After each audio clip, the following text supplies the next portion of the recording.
আসসালামু আলাইকুম। সংবাদে আপনাদের সবাইকে স্বাগতম জানাচ্ছি আমি নুসরাত। শুরুতেই সংবাদ শিরোনাম। বাংলাদেশের সর্বশেষ গুরুত্বপূর্ণ আপডেট সংবাদে আপনাকে স্বাগত। শুরুতেই সংবাদ শিরোনাম, পরে বিস্তারিত।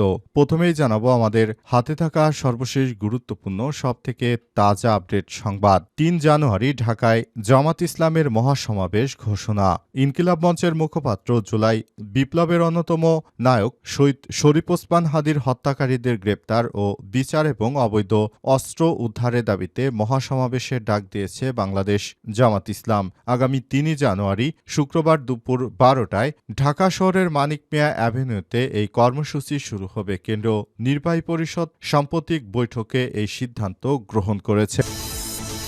এরপর জানাবো, আমি দাদুর পাশে থাকতে চাই, আব্বুকে সর্বাত্মক সহযোগিতা করতে চাই বললেন তারেক রহমানের মেয়ে। বিএনপির চেয়ারপারসন খালেদা জিয়াকে নিয়ে স্মৃতিচারণ করেছেন তার বড় ছেলে ও দলের ভারপ্রাপ্ত চেয়ারম্যান তারেক রহমানের মেয়ে জাইমা রহমান। খালেদা জিয়াকে দাদু সম্বোধন ও তার সঙ্গে নিজের ছোটবেলার একটি ছবি প্রকাশ করে আজ ২৩শে ডিসেম্বর জাইমা রহমান নিজের ফেসবুক পোস্টে লিখেছেন, আমি দাদুর পাশে থাকতে চাই, এই সময়টাতে আব্বুকে সর্বাত্মক সহযোগিতা করতে চাই। তিনি আগামী ২৫শে ডিসেম্বর তারেক রহমানের সঙ্গে দেশে ফিরবেন বলে জানা গেছে। এদিকে ভাইরাল সেই ভিডিও নিয়ে ইশরাকের দুঃখ প্রকাশ। বিএনপির প্রতিষ্ঠাতা সাবেক রাষ্ট্রপতি জিয়াউর রহমানের সমাধিতে শ্রদ্ধা নিবেদনের সময় ঘটা হুড়োহুড়ির মতো অনাকাঙ্ক্ষিত ঘটনার জন্য দুঃখ প্রকাশ করেছেন ঢাকা ৬ আসনের বিএনপির মনোনীত প্রার্থী ইঞ্জিনিয়ার ইশরাক হোসেন। নিজের ভেরিফাইড আইডিতে ফেসবুক পোস্টে তিনি অনাকাঙ্ক্ষিত এই ঘটনার জন্য দুঃখ প্রকাশ করেছেন। জানাবো ১১৯ আসনে জাতীয় গণতান্ত্রিক ফ্রন্টের প্রার্থী ঘোষণা। জাতীয় পার্টির একাংশ ও জেপির নেতৃত্বে গঠিত নতুন রাজনৈতিক জোট জাতীয় গণতান্ত্রিক ফ্রন্ট ১১৯টি সংসদীয় আসনে ১৩১ জন প্রার্থীর নাম ঘোষণা করেছে। আজ রাজধানীর বনানীর হোটেল শেরাটনের বলরুমে আয়োজিত এক সংবাদ সম্মেলনে ভোটের প্রার্থীদের নাম ঘোষণা করেন জাতীয় পার্টির নির্বাহী চেয়ারম্যান মুজিবুল হক এবং সর্বশেষ জানাবো, গানম্যান চান হিরো আলম। আসন্ন ত্রয়োদশ জাতীয় সংসদ নির্বাচনে স্বতন্ত্র প্রার্থী হিসেবে নির্বাচন করার ঘোষণা দিয়েছেন আলোচিত সমালোচিত কন্টেন্ট ক্রিয়েটর আশরাফুল আলম ওরফে হিরো আলম। এজন্য তিনি নির্বাচন কমিশন ইসির কাছে এবং স্বরাষ্ট্র মন্ত্রণালয়ের কাছে গানের জন্য আবেদন করেছেন। অর্থাৎ তিনি অস্ত্র চান যাতে তার নিরাপত্তা বিঘ্নিত না হয়। প্রিয় দর্শক, এতক্ষণ শুনছিলেন সংবাদ শিরোনাম, এবারে বিস্তারিত। তবে তার আগে বন্ধুরা অনুরোধ থাকবে, এই সংবাদটিতে একটি লাইক দিন। এই চ্যানেলে আপনি নতুন হয়ে থাকলে আমাদের সংবাদটি দেখতে দেখতে চ্যানেলটি সাবস্ক্রাইব করে রাখুন। কমেন্ট করে বন্ধুরা আপনার মূল্যবান মতামত জানিয়ে দিন আপনি বিশ্বের কোন দেশ থেকে বা বাংলাদেশের কোন স্থান থেকে আমাদের সংবাদটি দেখছেন এবং শুনছেন। আর বন্ধুরা, সংবাদটি আপনার সোশ্যাল মিডিয়া ফেসবুকে শেয়ার করে বন্ধুদেরও দেখার সুযোগ করে দিন। গাজা যুদ্ধে আপনি যদি নিরীহ ফিলিস্তিনিদের ভালোবেসে থাকেন, কমেন্টে ইয়েস লিখে বিশ্ববাসীকে জানিয়ে দিন। এবারে বিস্তারিত।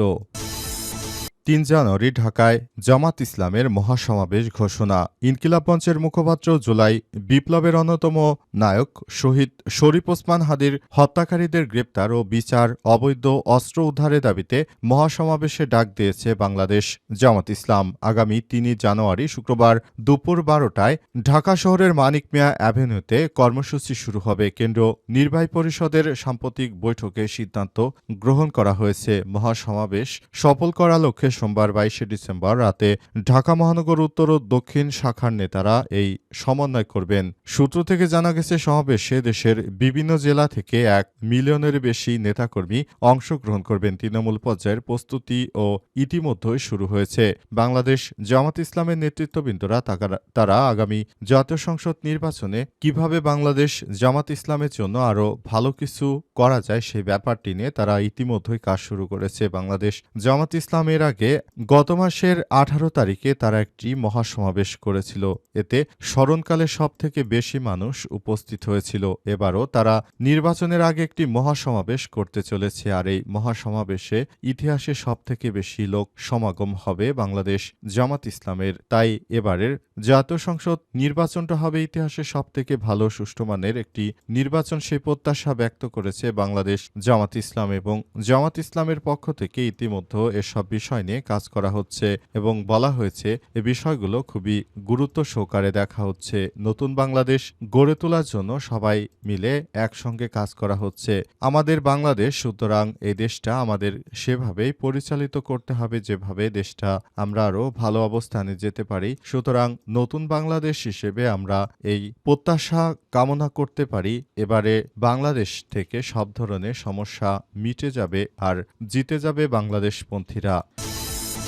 আমি দাদুর পাশে থাকতে চাই, আব্বুকে সর্বাত্মক সহযোগিতা করতে চাই, বললেন তারেক রহমানের মেয়ে। বিএনপির চেয়ারপারসন খালেদা জিয়াকে নিয়ে স্মৃতিচারণ করেছেন তার বড় ছেলে ও দলের ভারপ্রাপ্ত চেয়ারম্যান তারেক রহমানের মেয়ে জাইমা রহমান। আজ খালেদা জিয়াকে দাদু সম্বোধনও তার সঙ্গে নিজের ছোটবেলার একটি ছবি পোস্ট করে আজ জাইমা রহমান নিজের ফেসবুক পোস্টে লিখেছেন, আমি দাদুর পাশে থাকতে চাই, এই সময়টাতে আব্বুকে সর্বাত্মক সহযোগিতা করতে চাই। পোস্টে তিনি আরও লিখেছেন, দাদুকে নিয়ে আমার সবচেয়ে প্রিয় স্মৃতিগুলোর একটি হলো পরিবারকে আগলে রাখা একজন অভিভাবক হিসেবে তিনি কতটা মমতাময়ী ছিলেন। আমার বয়স তখন মাত্র 11। আমার স্কুলে ফুটবল টিম একটি টুর্নামেন্ট জিতেছিল, আমি মেডেল পেয়েছিলাম। আব্বু আমাকে সরাসরি দাদুর অফিসে নিয়ে গিয়েছিলেন, আমি যেন নিজেই দাদুকে আমার বিজয়ের গল্পটা বলতে পারি, তাকে আমার বিজয়ের মেডেলটা দেখাতে পারি। আমি খুব উচ্ছ্বাসিত হয়ে গোলকিপার হিসেবে কি করেছি সেটা বলছিলাম আর স্পষ্ট টের পাচ্ছিলাম দাদু প্রচণ্ড মনোযোগ দিয়ে আমার কথা শুনছে। তিনি এতটাই গর্বিত হয়েছিলেন যে পরে সেই গল্পটা তিনি অন্যদের কাছেও বলতেন। জাইমা লিখেছেন, আমি দাদুর পাশে থাকতে চাই, সেজন্য আমার দেশে আসা প্রয়োজন। তবে দীর্ঘ 17 বছর যখন বিএনপির চেয়ারপারসন বেগম খালেদা জিয়া অসুস্থ হয়ে তিনি এতদিন ধরে অসুস্থ অবস্থায় রয়েছেন, এছাড়াও দেশেও তিনি দীর্ঘদিন অসুস্থ ছিলেন। এখন তারেক রহমানের কন্যা জাইমা রহমান তিনি দেশে ফিরবেন তার বাবার সাথে আগামী 25শে ডিসেম্বর। কিন্তু এতদিন জাইমা রহমানকে কখনোই কোনো আবেগঘন পোস্ট দেয়া দেখা যায়নি অনলাইনে। এটি প্রথমবারের মতো দেখা যাচ্ছে। এই বিষয়টি নিয়ে ইতিমধ্যেই সামাজিক যোগাযোগ মাধ্যমে সবাই যে যার মতো কথা বলছে। সবাই বলছে, এতদিন তাহলে কেন খোঁজ খবর রাখেননি, কিংবা এতদিন কেন আপনার মা যেহেতু ডক্টর জুবাইদা রহমান এর আগেও বাংলাদেশে এসেছে, আপনি কেন আসেননি, এবারই কেন প্রথম? ভাইরাল সেই ভিডিও নিয়ে ইশরাকের দুঃখ প্রকাশ।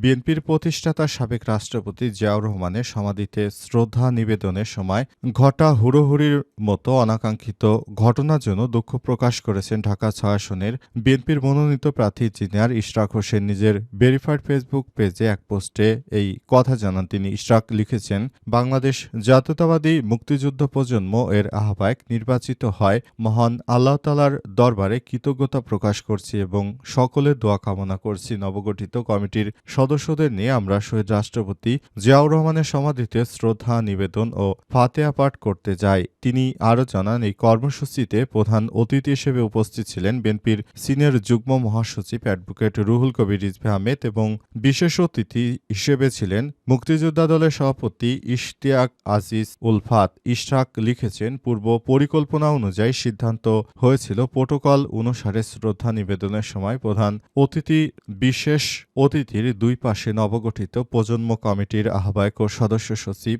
অবস্থান করবেন, যা পরবর্তী গণমাধ্যমে প্রকাশিত হবে। পুরো কর্মসূচিতে নেতাকর্মীদের ব্যাপক আগ্রহ এবং জনসমাগম থাকায় সিরিয়াল ঠিক করার সময় আমাকে কিছু কঠোর ব্যবস্থা নিতে হয়েছে। তিনি আরও বলেন, এই ব্যাপারটির জন্য আমি সম্পূর্ণরূপে দুঃখ প্রকাশ করছি।